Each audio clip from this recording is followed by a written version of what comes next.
একটা সিনেমা অনেক কোটি টাকা লগ্ন করে তারপর সিনেমাটা মেক করে। তারপর আপনাদের খারাপ রিভিউর জন্য কি সিনেমা করে? যারা খারাপ রিভিউ দিচ্ছে তারা গল্পই বুঝে না। মিউজিক মানে শুধু অ্যাকুস্টিক না, সামটাইমস। হ্যালো সাকিবিয়ান ভাইরা, কেমন আছে সবাই? আজকে রকস্টার সিনেমার রিভিউ নিয়ে আসলাম। গল্পটা কেমন? গল্পটা কতটুকু ভালো লেগেছে? আজকে রকস্টার সিনেমা নিয়ে কথা বলবো। অনেকে দেখলাম যে রকস্টার সিনেমা নিয়ে অনেকে খারাপ রিভিউ দিচ্ছে। ভালো লাগে নাই ভাই, একদম বাজে একটা ছবি। এরা কিভাবে খারাপ রিভিউ দিচ্ছে আমি জানি না। কারণ হয়তো তারা কোনো গল্পই বোঝে না। রকস্টার সিনেমা যখন আমি দেখলাম, গতকালকেই রকস্টার সিনেমা দেখে আসলাম সবাই মিলে একসঙ্গে। কি বলবো ভাই? আমার কাছে তো এক কথায় খুব ভালো লেগেছে। কিন্তু যারা খারাপ রিভিউ দিচ্ছে তারা কিভাবে খারাপ রিভিউ দিচ্ছে এটা আমার মাথায় আসছে না। আমার মনে হচ্ছে যারা খারাপ রিভিউ দিচ্ছে তারা গল্পই বুঝে না। আমি বুঝি না যে একটা ভালো চলচ্চিত্র, একটা ভালো সিনেমাকে কিভাবে তারা খারাপ রিভিউ দেয়।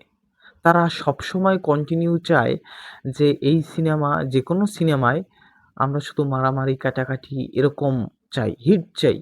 এখন অনেকে বলছে যে সিনেমা দেখে ঘুমাচ্ছে, অনেকে দেখছে ভালো লাগেনি, আমার টাকা উসুল হয়নি, আমার টাকা ফেরত চাই।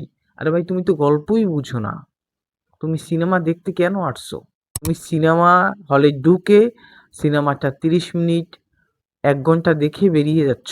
তারপর একটা সাংবাদিকের সামনে, হলুদ সাংবাদিকের সামনে তুমি খারাপ রিভিউ দিয়ে চলে যাচ্ছ যে সিনেমা ভালো হয় নাই। তুমি তো গল্পই বোঝো না। রকস্টার সিনেমাটা একটা মিউজিশিয়ান, একটা রকস্টার জীবনের গল্প নিয়ে সিনেমাটা।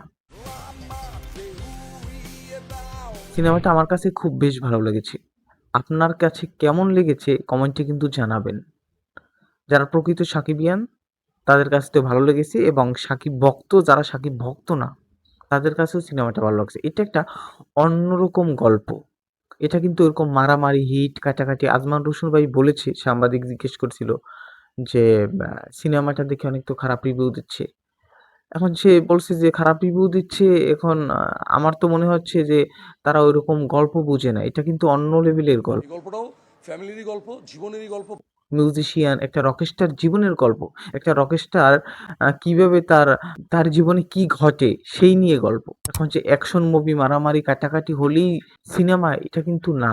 এটাও কিন্তু অন্যরকম সিনেমা। দেখেন আপনি প্রিয়তমার ক্ষেত্রে, প্রিয়তমায় কি মারামারি কাটাকাটি ছিল?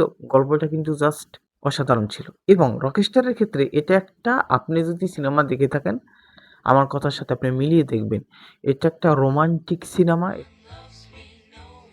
এটা একটা ইমোশনাল সিনেমা। এই সিনেমা সবাই বুঝে না। সবাই বুঝার ক্ষমতা নাই। যে গল্প বুঝে, যে সিনেমা প্রেমী সে বুঝে। সাবিলা নূরের সাথে যে কেমিস্ট্রিটা, সেটা এক কথায় অসাধারণ। যারা দেখছেন স্ক্রিনে খুব ভালো লাগছে। তো এই সিনেমা, যারা সিনেমা প্রেমী না তাদের জন্য এই রকস্টার সিনেমা না। আর তারা আর এই কখনো এই রকস্টার সিনেমা দেখবেন না, এটা অনুরোধ আপনাদের কাছে আমার। কারণ আপনারা দেখে বাজে মন্তব্য করবেন, এটা আমরা চাই না। একটা সিনেমা অনেক কোটি টাকা লগ্ন করে তারপর সিনেমাটা মেক করে, দেশে থাকে, দেশের বাইরে যায়, অনেক দূরে যেয়ে শুটিং করে, তারপর আপনাদের খারাপ রিভিউর জন্য কি সিনেমা করে? সিনেমাটা খুব সুন্দর একটা সিনেমা, আপনি যদি না দেখেন তাহলে খুব মিস করবেন। আমি এরকম রোমান্টিক সিনেমা আর এরকম গল্পের সিনেমা সাকিবের এই প্রথম দেখছি। এর আগে এরকম এই রূপে, এই চরিত্রে করেনি। আপনি অবশ্যই দেখবেন। মানুষের বাজে কথায় কান না দিয়ে আপনি নিজে দেখুন এবং সম্পূর্ণ সিনেমাটা দেখবেন। না হলে আপনি বুঝতে পারবেন না। এতটা কেমিস্ট্রি তাদের দুজনের, সাবিলে সাকিবের। আপনি যদি আগুন আর মীরার গল্প শুনতে যান তাহলে রকস্টার সিনেমাটা আপনাকে খুব মনোযোগ সহকারে দেখতে হবে।